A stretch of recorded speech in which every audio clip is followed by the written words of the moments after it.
On this day in history, March 27, 1977, two Boeing 747s collided on the runway of Los Rodeos Airport, on the island of Tenerife, in the Canary Islands, resulting in the deaths of 583 people. This remains the deadliest aviation accident in history. The two planes involved in the collision were KLM Flight 4805 and Pan Am Flight 1736, both of which were on their way to Las Palmas Airport, also on the Canary Islands.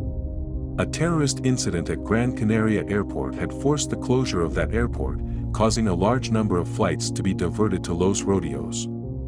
As a result, the airport was crowded with planes and passengers, and air traffic control was under considerable pressure to keep things moving smoothly.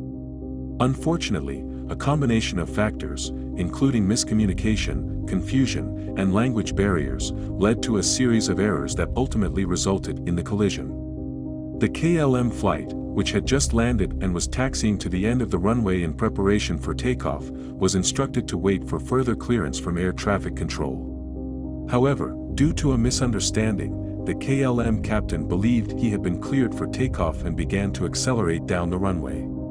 At the same time, the Pan Am flight was taxiing across the same runway, en route to its assigned takeoff position. The Pan Am crew saw the KLM plane approaching and tried to get out of the way, but it was too late. The KLM plane struck the Pan Am plane near the center of the runway, causing both planes to burst into flames. The crash resulted in the deaths of all 248 passengers and crew on the KLM plane, as well as 335 passengers and crew on the Pan Am plane. Only 61 people on the Pan Am plane survived, many of whom were seated in the upper deck of the plane. In the aftermath of the crash, investigators identified a number of contributing factors, including poor visibility, language barriers, fatigue among air traffic controllers, and the high-stress environment caused by the crowded airport.